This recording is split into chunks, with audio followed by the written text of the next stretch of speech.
Sorry, give me 1 second. I have to get my laser pointer. All right, everyone, I've titled my last talk here, Find Relevance, because we talked a lot about data and deconstructing data, but great data might be irrelevant, and we'll talk about some of that in this lecture. I don't have a fancy background picture because I couldn't find anything I liked. So let's first talk about statistical significance, because this is thrown around all the time. And if something is statistically significant, then people say, hey, this is significant data. And that sounds better than it typically is.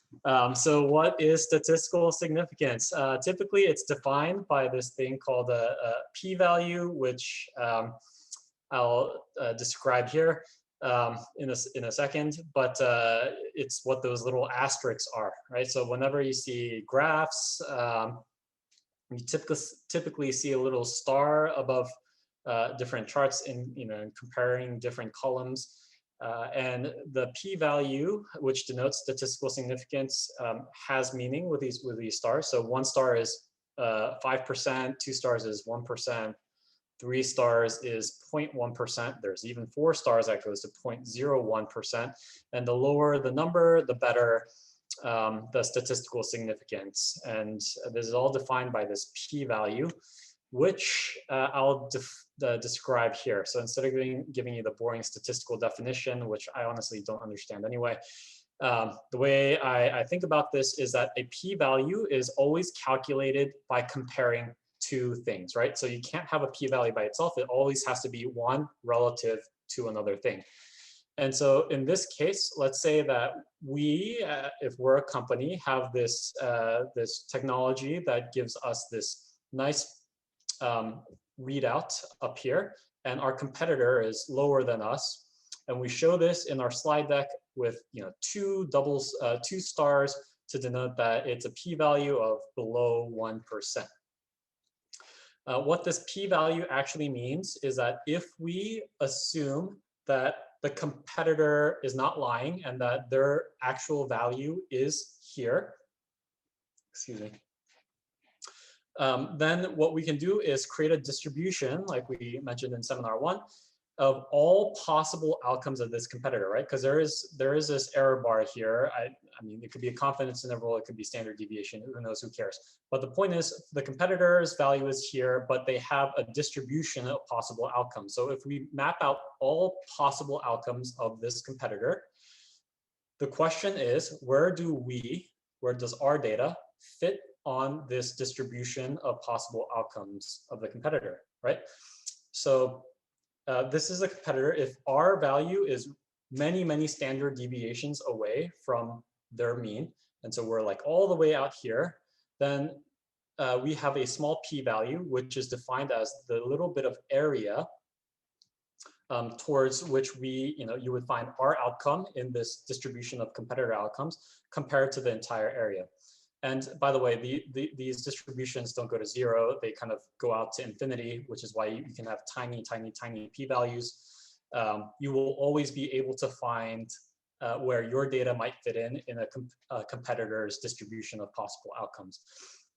So that's how you calculate p-value. You're just comparing yourself to something that's fixed, defining all the possible outcomes of that fixed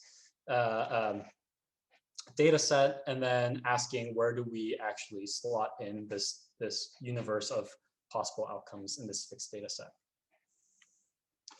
So the presented p-values from a company perspective will almost always be small, right? Because you want to show people that you have statistical significance. But when they're not, they're usually hidden in supplemental or backup data.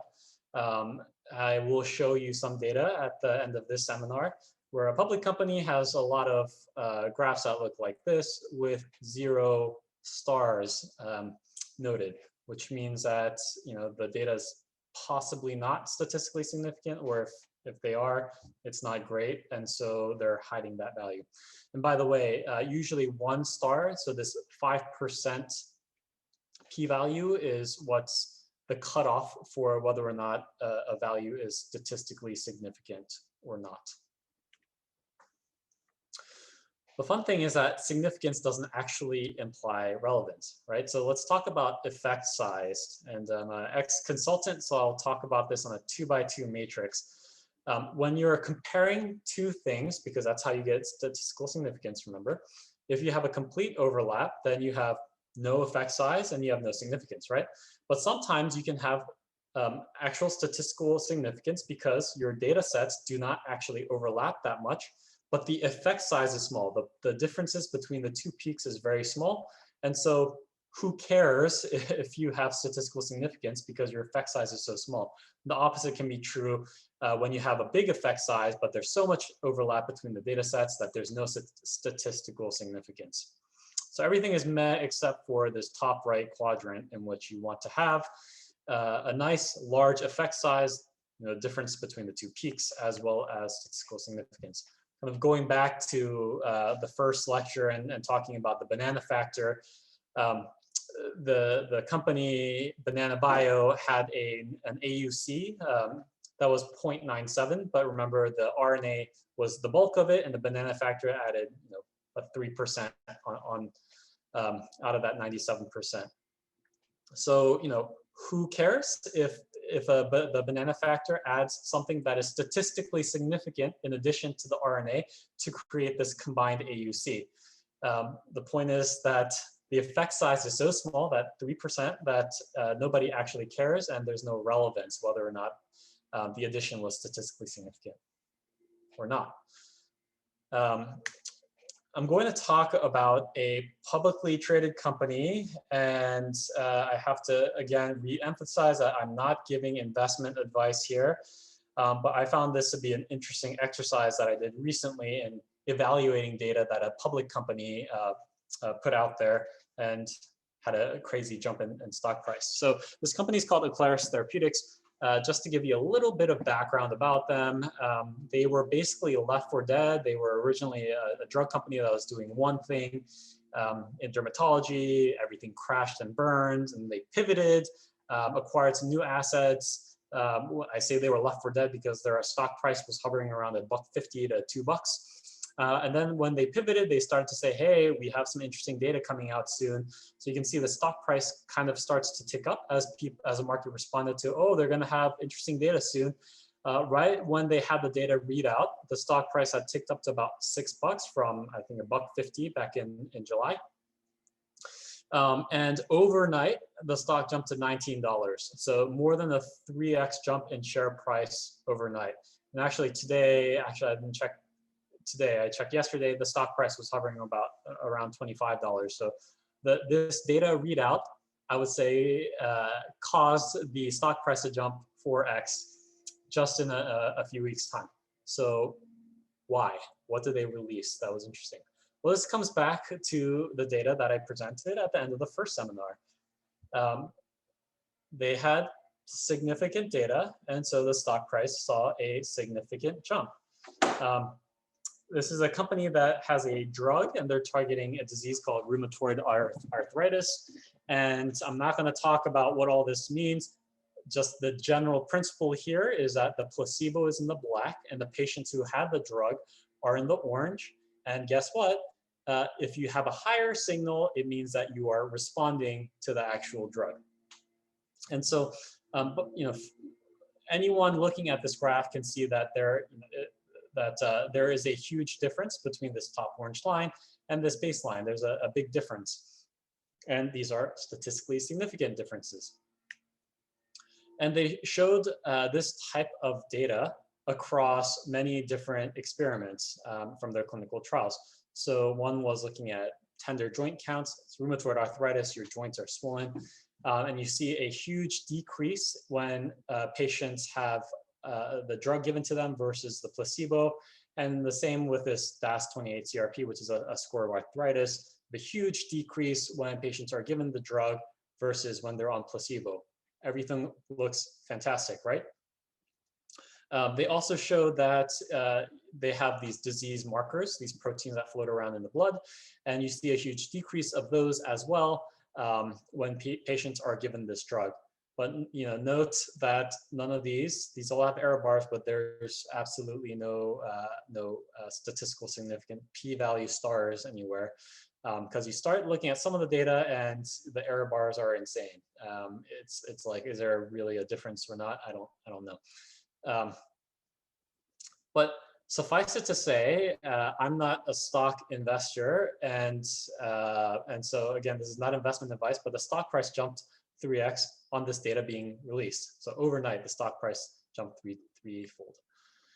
Well, I'd say that relevance is not found in the significance here. So I dug deeper and looked at how the trial was actually designed. So this was what's known as a phase 2A. It's not actually meant to see if a drug has an effect on a disease. It's just meant to see if the drug is safe and whether or not patients have any adverse events, like do they die after taking this drug. And the way that they designed this trial was through randomization that is a 3-to-1 ratio. So for every 3 patients receiving the drug, you have 1 that is on placebo. And they were targeting 15 patients total. And what this actually ended up being is that the randomization led to 2 control subjects. I mean, it was 3, but 1 dropped out. 2 control subjects and 15 that were on drug. And when you have a sample size that is this small, you also have weird effects going on, like the control group in this case was 10 years younger on average than the group that was on drugs. This is rheumatoid arthritis. A decade in life actually changes significantly how severe a disease might be. And so one thing I wanted to point out here is that the data, while good and while there's good statistical significance, probably does not make me think that the risk to actually getting a drug approved has decreased. So I'm not saying that the data doesn't signal that the drug works, right? If you look at the previous charts, these data signal that there is a difference, a huge difference between patients who are on the drug versus the placebo. But the exercise is, what probability can you assign that this signal is actually real? How much can you trust the signal to tell you about the future of this data? Everything that we do here is about de-risking the data that we get towards something in an investment decision.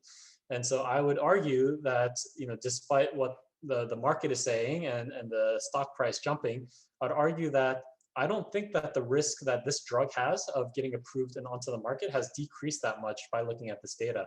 It's just too messy, and it's not something where you can actually trust the effect size despite some of the statistical significance.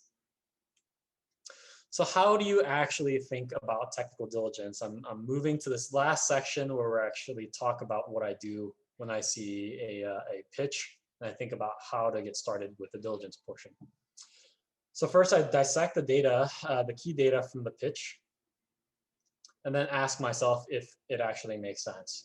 And I'd say this is quite important. You should definitely trust your instincts. If something seems unbelievable and amazing, it probably is too good to be true. And so trusting your little spidey senses actually has saved me a lot of time in the past, and not having to dig too deeply into a company because it was too good to be true. Then I would catalog data into what is known as a Rumsfeld matrix now, after Donald Rumsfeld. And this is the 2x2 matrix about the known knowns, the known unknowns, unknown knowns, et cetera, et cetera. So figuring out how much I need to know about this data set and what I need to find out is actually critical. And then the next thing is to understand what the experimental methods are, because you need to know, as in the previous example, how much you actually trust the data to tell you something about the future. We're all in this game of de-risking and assigning probabilities to something that we want to happen. It could be whether a product gets approved through the FDA, whether a product's adopted by the right customer population, whether a product's going to have an effect on the patient population, et cetera, et cetera. And you need to know how much you actually trust the data, so you have to understand what the experimental methods were. Then I'd say prioritize and read related papers, and I say read in quotes. I'll elaborate on that in a second, because I don't actually mean you should read all these different papers. There's only so much time in the day. And then the last thing that's probably the most important is talk to people who know more than you, because I always do that. Everyone knows more than me, so I talk to lots and lots and lots of people. As I mentioned about technology biases in lecture 2, I don't know every technology out there. I need to talk to people who know more than me so that I know what to look for in the data. So going back to reading and reading journals, let me talk a little bit about how I like to read journal articles, because there's a lot of literature out there. There's not a lot of time in the day to diligence. And so you have to be very smart about how you're spending your time. So I like to use this 4-step process. I think everyone has their own fun way of doing things. But I usually start by reading the title and the abstract. If something sounds interesting there, if it sounds relevant, then I'll proceed. If not, I've lost, I don't know, 10 minutes just looking at the title and the abstract. Then I would dive into the figures. Specifically, this just means the data and the raw data, because when a person is publishing something, whether it's an academic or a company, only the best data is put into the main figures of the paper. So when you look at the data itself, first, you're not introducing the author's bias in how they interpret the data. You get to look at it in its purest form and then make your own conclusions. The second thing is, if there's nothing interesting in the best data that they present to get this paper published, then there's probably nothing interesting to look at in the paper. Then I'd check the methods, because again, you need to know what the experimental methods are. And then I would look at the supplemental data, because a lot of times some interesting things to basically say, interesting ways to, things about the data that can help, kill an investment or, stop you from reading further is in the supplemental data, not in the actual paper itself. And so I would typically look in the supplemental data. And if everything checks out and the paper seems like it's really important, then I would read the paper. Or not if it's not that important and I've already gotten what I needed. The important thing is that each of these steps is gating for the next one. And so you can stop at any point along the way if you feel like you're not getting what you need, and therefore you save a lot of time. Reading a paper can take hours depending on the type of paper it is. I guess I'll stop there. I've mentioned a few books. A lot of inspiration for this seminar actually came from this book published in 1954 called How to Lie with Statistics. I highly recommend everyone read it. It's maybe like a 3 or 4 hour read. It costs like $5 on Amazon. Just get it, read it. It's great. And then the other book I mentioned was Thinking in Bets. If those of you here are not scientists and you care about some types of journals that I think are better than others, I'd say start with things like PNAS, which publishes many articles per day because it's the journal for the National Academy of Sciences. And so they have a ton of very interesting articles coming out from basically the top people top scientists in this country. And then eLife I like because it's an open access journal. I think that research should be freely accessible by everyone, so I like to support that. But if you like really dense articles, self-press usually requires a lot out of the academics that are publishing in their journals. And so usually the articles that you read there are very well supported by data. And of course, there is the bioRxiv now, where you send your data sets and your papers before they're actually peer reviewed. And it's a fantastic resource to keep in touch with what's happening that's at the cutting edge. And of course, there's Nature and Science if you want to read those. All right, thanks everyone. I'm not at my new job yet, so I'll just post my LinkedIn. You can reach out to me on there. And once I'm at the new gig, I'd be happy to exchange emails. Thank you all.